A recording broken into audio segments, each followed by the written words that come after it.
Hey guys, welcome back to another video. Today we're going to be talking about the Gwamgo situation in the Roblox commentary community. I want to start off by saying that I initially was going to make a video about Snud and Gwamgo and going over that whole situation, but the more digging I did into Gwamgo, the more I felt like things needed to be said that haven't been said by other YouTubers at this point. Additionally, I want to add that I'm not biased. I was fans of both Snud and Gwamgo. I was subscribed to literally both of them. I was in both of their Discords and I made fan art for both of them at some point in time.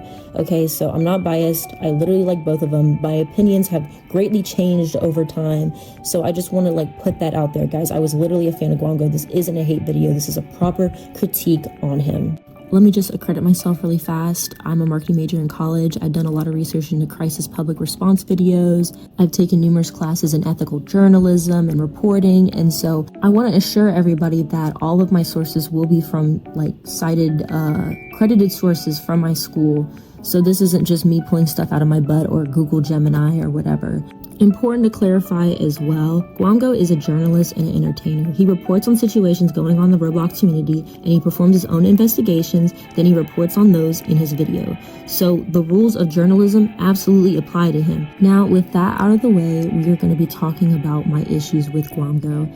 And mostly with his journalism ethics, very poor ethics, okay? We're about to get into it. It's a whole mess and a half. Gwamgo likes to do this thing called narrative laundering, okay? And I'm gonna put the academic definition here and I'll read it out loud to y'all. Narrative laundering, this is a process with the goal to conceal the origins and sourcing of false or misleading information. This is typically achieved by laying confirmed information with unverified information. For example, in the Snud Exposed original video, Gwamgo does this thing where he confirms that the server is real. He confirms Snud was paid $500, but then he sandwiches in that there was a minor in the server, but there's literally no proof of that. He sort of says it with his own words. He just says that person sounded really young, which by the way is not evidence. That's just your own opinion, which is completely fine if you want to be a speculative journalist, but I don't think that's his intention really. And even if this evidence is provided later, I hope it doesn't diminish my argument. My argument is that he doesn't provide good evidence to support that is true. Gwamgo bases a lot of his conclusions in this video based off of his own assumption of who this girl is by calling, I don't know, Snud a pred, and then he did all this stuff with the CSAM server despite having no evidence in this video proving that it was a CSAM server. And that's why narrative laundering is just so dangerous, because all of these conclusions and assumptions that we're making are being made off of inconclusive evidence from our point of view. And so that's why I believe that Gwamgo is pretty manipulative when he tries to tell his stories. Another thing that he does that really bothers me is at the beginning of the video, he likes to call whoever he's talking about whatever label that he assigns to them based off his own conclusions. Now, this could be true, this could be false, but the issue is that he puts this guy is a blank, this guy is a known blah, this guy did this. And we don't know all of that because that is the first thing you're putting in the video. You're not really explaining the situation. You're just like, this guy is all of this. We know this for a matter of fact. But a lot of the evidence that you're giving us is not supporting that. And you know that people aren't going to check this evidence because people turn on your video when they like to do dishes. You know what I mean? I apologize, my dog was barking. Now going on to his My Response video, he does this thing where he puts the swatting incident at the very beginning of the video. Now, initially, I was looking at this through a public response crisis sort of analysis, but this video is titled My Response. And this is a video where he tries to take accountability. And so in a situation where he's talking about accountability, I think it's a very interesting choice to put your swatting and your situations with your family and stuff at the very beginning of a video where you're supposed to be taking accountability for actions. You shouldn't want to do this. It doesn't make sense why you want people to pity you right now when you're trying to take accountability for what you believe you did wrong or absolve yourself of whatever you think you did wrong. You know what I mean?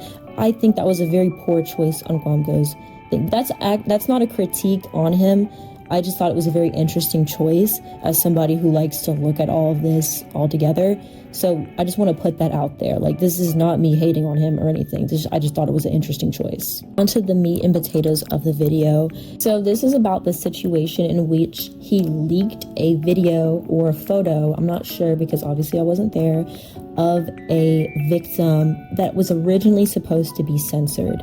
Now, he explains this as a malfunction and an issue with just the way the stream went because it was rushed, it was poorly handled, and his co-host did a bad job. However, I am here to make the argument that even though he apologized for the accident and it was an accident, that does not absolve him for what he did. He is a YouTuber that handles very sensitive topics about children and victims, and it bugs me so deeply that he could make a mistake. A victim could trust him, and they expect a level of privacy and professionalism, but they're met with bad professionalism, bad journalism, and an accidental leak of a photo of them.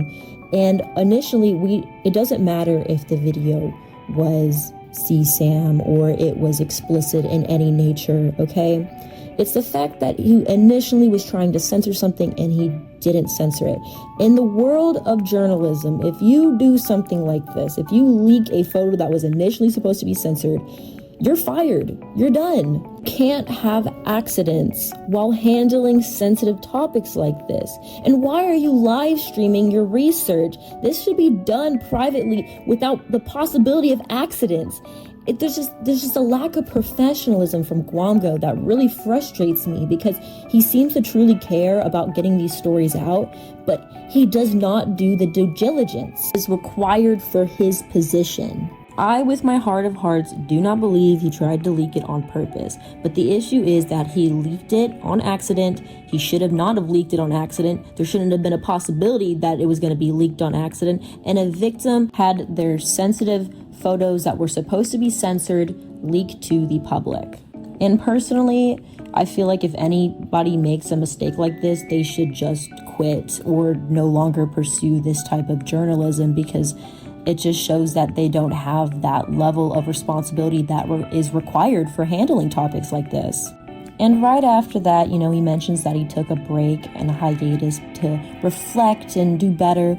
But I just hate it when YouTubers say that because at the end of the day, I'm a viewer, you know what I mean? And I see YouTubers go on break because of controversy. I'm like, you just went on vacation. This is your job and you went on vacation. Like, the fuck? Unless he was taking a class in ethical journalism or some sort of journalism class to actually become a better journalist and not let shit like this happen again, I don't think that he got any better. I don't think that he learned his lesson because he still has issues with narrative laundering. And I think it's really ironic that he does this thing where he puts the definition of narrative laundering, but the way that he puts the definition in there is just so stupid because you can clearly tell he got it from Gemini or the AI search result on Google.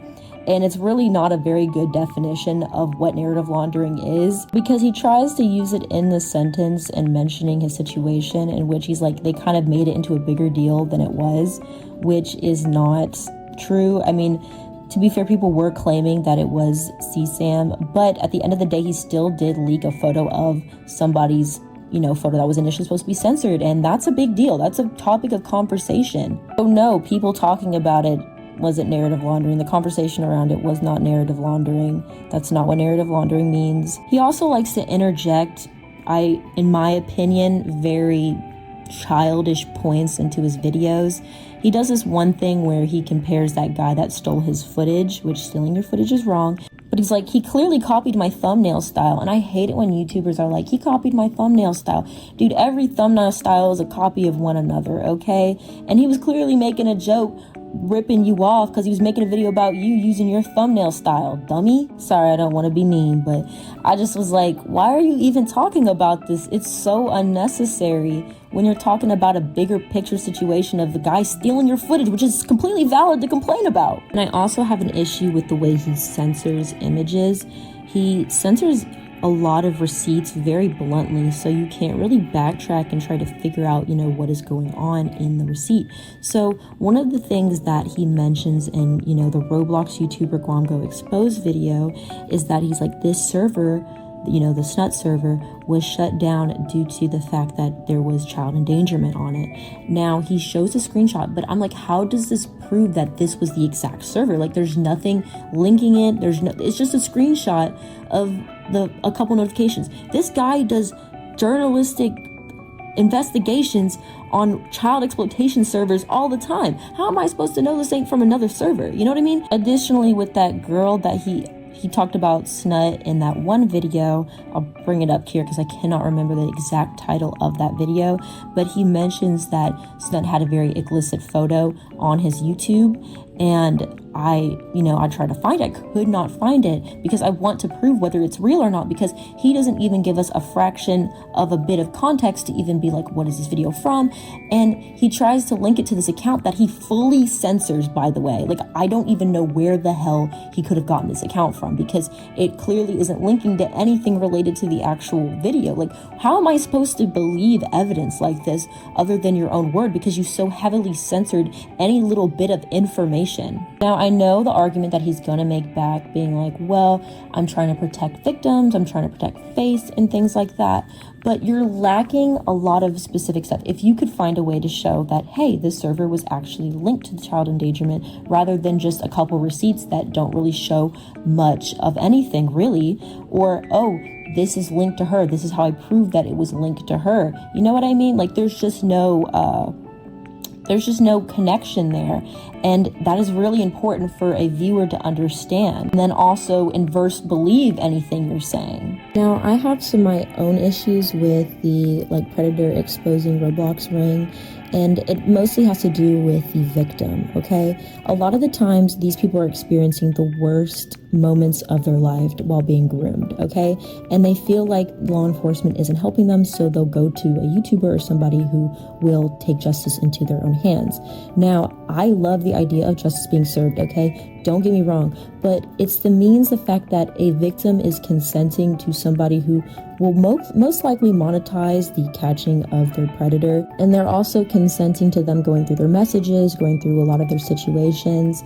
And I don't think that a young person who's gone through something like that should be monetized on, or much less, give consent to somebody to tell their story without, because most of these people, they're minors, you know what I mean? Having your explicit story told to a YouTuber and then that person retell it in a video, whether, your face is private or not, it's still a very traumatic experience that they're gonna have to live with for years down the line, knowing that, I don't know, a video has been made about them and their predator being catched.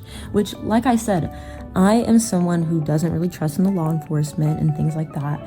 But I understand a lot of the frustration why people are doing this. I completely get the other side of this argument. But my issue is that most child cases also are private. And they're private for a reason, because it allows anonymity so that person can move on with their lives when things like this happen to them. These cases should be private, and I think the idea of monetizing them and us watching it is just hurting people. It's hurting the victim in the long run, because we don't know how their story being told online by a YouTuber just to make a little bit of money is going to affect them in the future when they're an adult. Now let's talk about censorship. Now, Gwamgo tends to censor things very heavily, which I did complain about earlier, but I am going to appreciate for a moment that he does not want these victims to be found. I know I mentioned earlier that, YouTubers tend to monetize, blah, blah, blah, and their faces might not be hidden, but he does a very good job of making sure that person is hidden and things like that, which I can recognize, but not being able to even possibly confirm your evidence because it is so heavily censored is a problem. It's an issue with this particular subject and genre, and I just don't think Gwamgo handles it with the grace where it's absolutely needed, because A, how am I supposed to believe anything he's saying? And B, his censorship isn't even that safe to begin with, because he leaked something on accident. But beside that, I understand it's a very iffy trail to walk on when you're trying to prove something but also protect somebody, and I just don't think Gwamgo does a very good job when he's trying to prove or protect somebody. And that is an essential job of being a journalist in his field. So a lot of my conclusions, I want to put out that I think that he is narrative laundering when he doesn't know information and claims just on a feeling. I also think that the way in which he structures his videos is very persuasive at the very beginning because he doesn't provide any evidence at the initial start before labeling people as such and so. I think the evidence that he provides is lackey because it does not prove the claims that he's making when he's saying that with the evidence attached.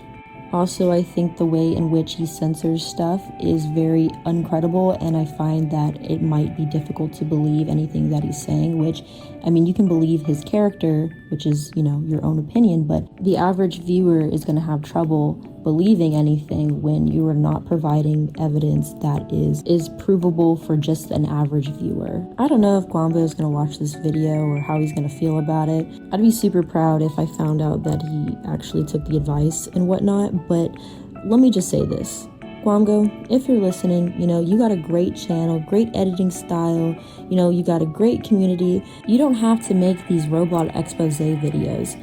And I'm only saying this because I don't think you are gifted in this profession. I don't think you're meant to be a journalist because I think you lack a lot of the professionalism that is required for this occupation. Listen, in my heart of hearts, I got no ill will against you, Gwamgo. I'm only saying this because I, as a viewer and someone who studies ethical journalism, can tell when your videos are being manipulative. You know, you got a great style, and I just implore you to adventure into different realms into your content because I don't believe that this is for you. Anyway, guys, I hope y'all all had a great day. I did a lot of research into this video and it kind of spiraled out of control, and I really apologize for being late on my promise of making the video, but you know, the video just evolves with you, right? I don't want to cover inappropriate situations and bad conduct on my channel, but when I feel like nobody's speaking out about something, I feel like I have to say something. Just a lot of the same opinions going back and forth in this little Roblox community. And, you know, sometimes things need to be said that are hard to say, even if, you know, people don't want to say it. So, I don't know. I'm kind of rambling, you guys. Let me know what videos y'all want me to do on. I'm trying to do more lighthearted stuff on this channel. Just like fun videos, okay?